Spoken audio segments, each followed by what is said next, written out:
So hey guys, welcome back to a new video दोस्तों। और मैं उम्मीद करता हूँ आप सभी लोगों ने डिस्क्लेमर पढ़ लिया होगा। This video is only for education purpose, no buying selling recommendation to anyone.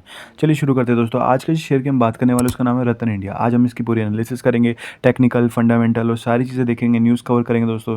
चलिए शुरू करते हैं। करंटली शेयर अभी ट्रेड कर रहा है 12.49 रुपीज़ के लेवल पे। आज की अगर हम बात करें तो दोस्तों आज आप देख सकते हैं कितना परसेंट डाउन है। ये वन डे का अगर मैं लगाऊँ इस पर तो आप देख सकते हैं यहाँ पर प्लस में 3.05% आज क्लोज हुआ है और दोस्तों 0.37 पॉइंट्स आज ऊपर है। चलिए अब इसका चार्ट खोल के देखते हैं क्या इसके चार्ट में मूवमेंट हमें देखने को मिलता है। सबसे पहले हम बड़े टाइम फ्रेम की बात कर लेते हैं, 1 मंथ टाइम फ्रेम की। इसमें देख लेते हैं कोई बाई सेल एरिया कुछ बन रहा है या कोई इंपॉर्टेंट जोन है या नहीं है। सो दोस्तों आप देख सकते हैं मैंने ग्रीन एरिया मार्क किया हुआ है इंपॉर्टेंट जोन के नाम से। आप देख रहे थे जैसे 2021 में अभी ये जब शेयर चल रहा था तो वो एक बहुत ही इंपॉर्टेंट रेजिस्टेंस का काम कर रहा था। 2022 में भी रेजिस्टेंस का काम किया है। 2023 में आप देख सकते हैं रेजिस्टेंस को ब्रेकआउट किया है, उसके बाद ऊपर सस्टेन हुआ है और वहाँ से फिर एक बहुत ही ज़्यादा बाइंग देखने को मिली दोस्तों। उसके बाद वो सपोर्ट जोन हो चुका है। और 2025 की बात करें तो आप देख सकते हैं 2025 में उसने सपोर्ट जोन की तरह काम किया है और अभी वो उसके ऊपर सस्टेन हो रखा है 12.49 के टारगेट लेवल पे अभी बैठा हुआ है दोस्तों।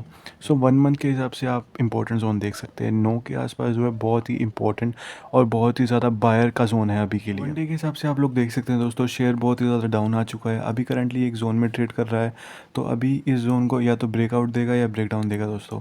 और वो कब देगा, या तो वो रिजल्ट के टाइम पे देगा या कोई न्यूज़ आएगी इंपॉर्टेंट, उसके बाद वो ब्रेकआउट देगा या ब्रेकडाउन देगा दोस्तों। चलिए देखते हैं न्यूज़ कौन कौन सी आई है, कौन कौन सी आने वाली है, फिर इसके फंडामेंटल्स, टेक्निकल तो हमने देखनी है, फंडामेंटल्स और कंपनी वैल्यूएशन देखेंगे दोस्तों। उसके हिसाब से हम देखेंगे कि आने वाले टाइम में शेयर का टारगेट कहाँ जाने वाला है। से कोई न्यूज़ देखने को नहीं मिली है। चलिए कंपनी वैल्यूएशन की बात कर लेते हैं, उसके बाद कंपनी का क्वार्टरली रिजल्ट या एनुअल रिजल्ट देखेंगे दोस्तों। तो मार्केट कैप 503 करोड़ की है दोस्तों। पी रेशो 55.20 की है। डिविडेंड कंपनी देती नहीं है, 0 की है। बुक वैल्यू बहुत ही अच्छी है 8.54 की। फेस वैल्यू भी कंपनी की बहुत ही अच्छी है 10.0 की। प्राइस टू बुक रेशियो 1.42 है। आर ओ सी 135% ग्रो कर गया है। आर ओ ई 203% है दोस्तों। अब हम बात कर लेते हैं इन्वेस्टर रिटर्न्स की। आप लोग देख सकते हैं लॉन्ग टर्म के हिसाब से कंपनी ने बहुत ही बेहतरीन रिजल्ट दिया दोस्तों और शॉर्ट टर्म की बात करें तो बहुत ही नेगेटिव रिजल्ट दिया हुआ है। अब हम जल्दी से शेयर होल्डर पैटर्न देख लेते हैं दोस्तों। क्या शेयर होल्डर के पैटर्न में चेंज हुआ है या क्या बढ़ा है क्या घटा है। सो प्रोमोटर 44% है, डी आई 6% है, फॉरेन इन्वेस्टर 4% है और अदर 4% है। पब्लिक इन्वेस्टर जैसे नॉर्मल रिटेल ट्रेडर वो 40% है। गवर्नमेंट की कोई हिस्सेदारी नहीं है। अब जल्दी से देख लेते हैं क्या चीज़ बढ़ी है क्या चीज़ घटी है। सो आप लोग देख सकते हैं प्रोमोटर्स उतने के उतने बने हुए हैं, जो डी आई थे वो भी लगभग उतने ही बने हुए हैं, थोड़े से बढ़ गए हैं बिल्कुल 0.1%। एफ आई आई की बात करें तो थोड़े से घट चुके हैं दोस्तों। पब्लिक इन्वेस्टर की बात करें तो बढ़ गए हैं दोस्तों। और अगर गवर्नमेंट की बात करें तो 0, अदर्स की बात करें तो 4 और उसमें भी थोड़ी थोड़े घट गए हैं दोस्तों। और ये डाटा जो है दोस्तों पिछले क्वार्टर का, मतलब हर 3 महीने में कंपनी अपना प्रॉफिट रिलीज़ करती है तो वो अपना डाटा भी दिखाती है क्या बढ़ा क्या घटा। आप इससे पहले भी देख सकते हैं दोस्तों, हमें पूरा चार्ट देखने को मिल जाएगा। अब हम जल्दी से बात कर लेते हैं फाइनेंशियल रिजल्ट्स की दोस्तों। आप लोगों के आगे फाइनेंशियल रिजल्ट आ चुका है। अब हम सबसे पहले बात करेंगे सेल्स की। सेल्स को आप रिवेन्यू भी समझ सकते हैं, पिछले साल से हम इसको कंपेयर करेंगे। उसके बाद हम दोस्तों क्वार्टरली भी देखेंगे, उसके हिसाब से हमें पता लगेगा कि कंपनी के शेयर ऊपर जाएंगे आने वाले 3 महीने में या फिर नहीं दोस्तों। सेल्स आप देख सकते हैं पिछले साल के हिसाब से थोड़ी सी डाउन हो गई है। एक्सपेंस देख सकते हैं आप पिछले साल के हिसाब से थोड़ी डाउन हो गई है। तो हम सेल्स माइनस एक्सपेंस कर देंगे तो हमारा ऑपरेटिंग प्रॉफिट इस साल का निकल के आ जाएगा 2025 का 941 करोड़ हमारा इस साल का प्रॉफिट है, जो पिछले साल से ज़्यादा है दोस्तों।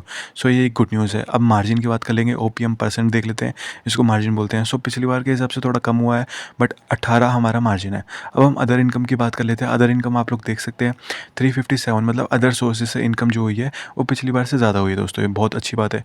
इंटरेस्ट जो इस बार कंपनी ने दिया है, जैसे कोई लोन लिया होगा तो उसका इंटरेस्ट देना पड़ता है, तो वो पिछली बार से बहुत ही कम दिया है, ये भी अच्छी बात है। डेप्रीशिएशन जैसे भाई कुछ कुछ चीज़ों की वैल्यू घटती भी है, मशीन्स हो गई, कार हो गई और भी बहुत सारे इक्विपमेंट होते हैं दोस्तों। सो इस बार डेप्रीशिएशन में बहुत ही कम पैसा कमाया है कंपनी ने, ये भी अच्छी बात है। प्रॉफिट बिफोर टैक्स इस बार 222 करोड़ दोस्तों, पिछली बार बहुत ही ज़्यादा था 8,870 करोड़ दोस्तों। अब हम टैक्स की बात कर लेते हैं, टैक्स 0 है। नेट प्रॉफिट देख लेते हैं 222 करोड़ और 8,890 करोड़ हमारा पिछले साल का। सो आप लोग देख सकते हैं पिछले साल सेम रिवेन्यू किया था, सब कुछ सेम था, लेकिन नेट प्रॉफिट पिछली बार का कितना ज़्यादा फ़र्क हमें देखने को मिल रहा है। क्वार्टरली आप लोग देख सकते हैं क्वार्टरली सेल्स जून महीने 2025 की और मार्च 2025 की हम बात करेंगे, 3 3 महीने का डिफरेंस। तो अभी का जो सेल्स आई है वो डिपेंड करता है कि आने वाले 3 महीने शेयर के लिए क्या होने वाले हैं, क्या वो अच्छे होने वाले हैं, क्या वो डाउन रहने वाले हैं। सो दोस्तों सेल्स हम सबसे पहले देख लेते हैं। 822 करोड़ की सेल्स हुई है, पिछले साल पिछले क्वार्टर के हिसाब से कम हुई है। एक्सपेंस की बात करें तो दोनों सेम ही है लगभग। सो दोस्तों सेल्स माइनस एक्सपेंस कर लेंगे, ऑपरेटिंग प्रॉफिट हमारा 97 करोड़ निकल के आ गया है। पिछले क्वार्टर के हिसाब से कम रहा है दोस्तों। ओपीएम मार्जिन की बात करें तो इस बार 12, पिछले क्वार्टर में 23, पिछले क्वार्टर में अच्छी आई थी दोस्तों। अदर इनकम की बात करें तो इस बार 99 करोड़, इसमें 92 करोड़ दोस्तों। सो दोस्तों हमारा इंटरेस्ट कितना निकल के आया, 148। इस बार इंटरेस्ट बढ़ चुका है, पिछले क्वार्टर के हिसाब से इंटरेस्ट कम हुआ। डेप्रीशिएशन 61 और 60 दोनों बराबर ही है दोस्तों। प्रॉफिट बिफोर टैक्स -13, पिछले क्वार्टर में 126 करोड़। सो दोस्तों आप लोग देख सकते हैं नेट प्रॉफिट इस बार कितना है, -13 करोड़, और पिछले क्वार्टर में +126 करोड़। सो दोस्तों इस क्वार्टर में कंपनी के लिए कुछ अच्छा नहीं हुआ है, रिजल्ट बहुत ही ज़्यादा नेगेटिव आया है पिछले क्वार्टर की, अगर पिछले क्वार्टर से कंपेयर करें तो दोस्तों। सो आप देख सकते हैं आने वाले 3 महीने इस शेयर के लिए कैसे होने वाले हैं।